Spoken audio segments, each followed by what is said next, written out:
And this is where the rich will become richer, the poor will become poorer, and the middle class will get wiped out. Most of us, myself included, are never taught a thing about money. We're told, go to school, get a degree, get a job, and now you figure it out. And then what happens for the majority of people is you end up broke, you end up struggling financially, and you can never figure out why. Rich people will understand money and they will continue teaching the kids.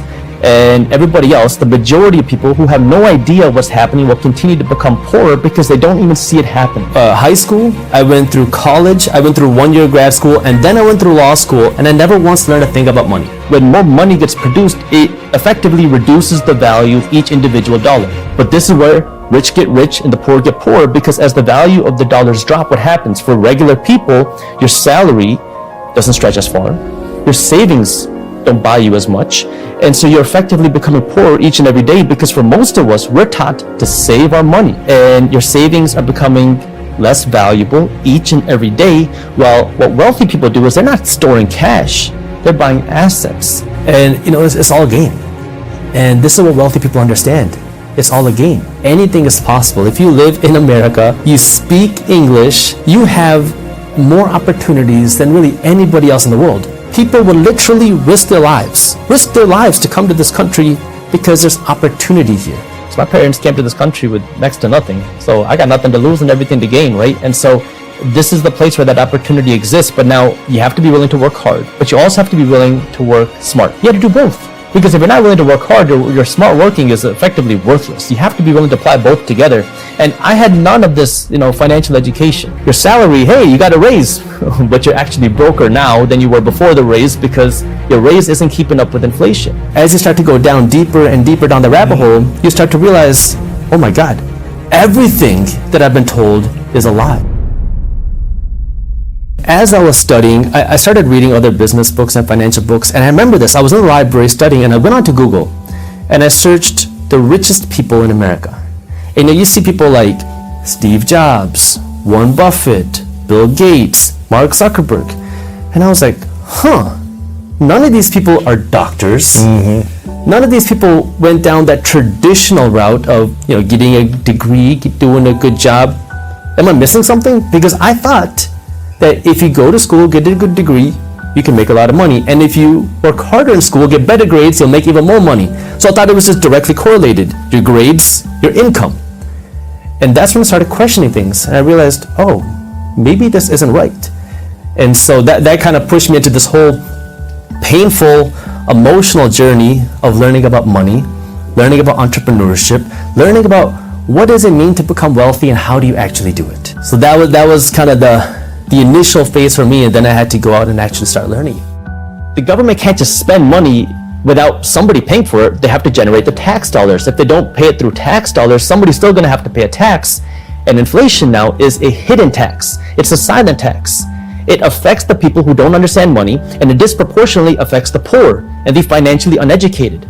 And this is why financial education is so important, is because if you don't understand this, you are going to get screwed over by the system. Because now, guess what? Your gas is going to be more expensive. Your groceries are going to be more expensive. Your home cost is going to be more expensive. The cost to do anything is going to cost you so much more today, next year, the year after that. While your salary, hey, you got a raise, but you're actually broker now than you were before the raise, because your raise isn't keeping up with inflation.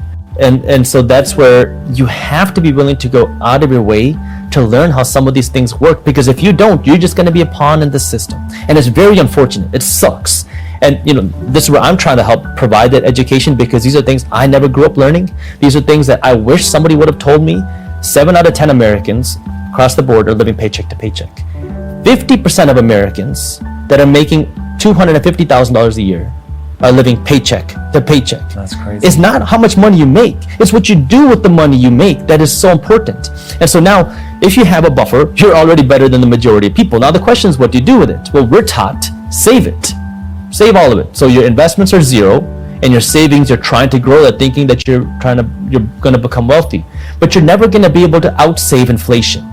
Your savings are literally making you poorer each and every day. However, you don't want to just not save any money. You got to be strategic with it. What I like to say is there are 3 reasons why you should be saving money. You save money for an emergency, have somewhere between 3 to 12 months worth of expenses, depending on your risk tolerance. save money for a big purchase. You want to buy a car, you want to buy a house, you need some cash to do that. Save money for an investment. If you're not saving money for one of these three reasons, you are saving your money the wrong way, and it's making you poorer each and every day. Now, you didn't say save for retirement. You invest for retirement. The psychology of investing is just as, if not more important than the actual how-tos of investing. So I invest my money in 5 places: real estate, stocks, startups, cryptocurrency, and physical gold. But in the stock market particularly, it is a liquid investment, meaning you can easily buy, you can easily sell, and that's what becomes a big psychological game, because every day people are watching that ticker. What's Tesla doing today? Tesla's up $2, Tesla's down $4, and it can really drain you. So the first thing is you have to understand that your psychology is important. What I do is I understand I'm not a trader. I don't trade, I don't flip. I have 2 strategies when it comes to investing my money. I have an active strategy and I have a passive strategy. I'll start with the passive strategy because that's easy to understand. Every month, I passively invest my money into stocks, physical gold, and cryptocurrency. And so what that means is it's automatic, low-cost ETFs, and I have ETFs that give me exposure to the S&P 500. That's kind of your safe, your value. S&P 500 are the biggest 500 companies in the stock market. So that's the kind of the safe value play. I have some ETFs that give me exposure to innovation, startups, growth, because I like that space. Much more risky, but you can see more potential upside. Risk means you could also see more downside. And then I also have ETFs that give me exposure to emerging markets. These are countries that are overseas, countries like China, India, Korea, Brazil, countries that are up and coming, to give you some diversification, not just in companies, but also in dollars. And then I have my cryptocurrencies. Now, I'm mainly in Bitcoin. I have some Ethereum, a couple other coins, but mainly Bitcoin, and every day I buy a little bit of cryptocurrency. Again, I know it's volatile. I know you can see big swings up, big swings down. I don't care. I'm buying it every single day. So that's my passive strategy, where it doesn't matter what's going on in the market. I'm just going to keep buying no matter what's going on. Then my active strategy is now where I do more of the fundamental analysis, where I understand where am I actually investing my money. So this requires much more time and more effort on my end. So on the real estate side, I'm looking for deals that are paying me that 7% cash on cash return.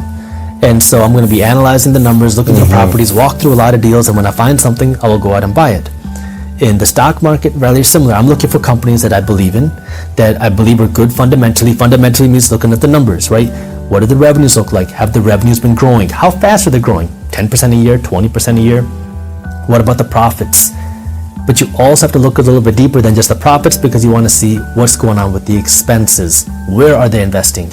Are their expenses going up because the cost of business is becoming more expensive? Or are the expenses rising because they're investing more in their company? So you got to do a little bit of digging in there. And then in startups, obviously I invest in my own companies, but I also invest in startup companies. I love entrepreneurship. I am a huge fan of entrepreneurs. I love supporting other entrepreneurs because I never had that support when I was getting started as an entrepreneur. So one of the ways I can provide the support is through money, through investing in some of these entrepreneurs. So I invest in these startups. Fourth, cryptocurrency. If a big cryptocurrency crash happens, well, I already know what I want to own. I'll just come in and buy more. And with gold, I don't really actively buy gold, but that's the 4 ways that I actively invest my money. Sure.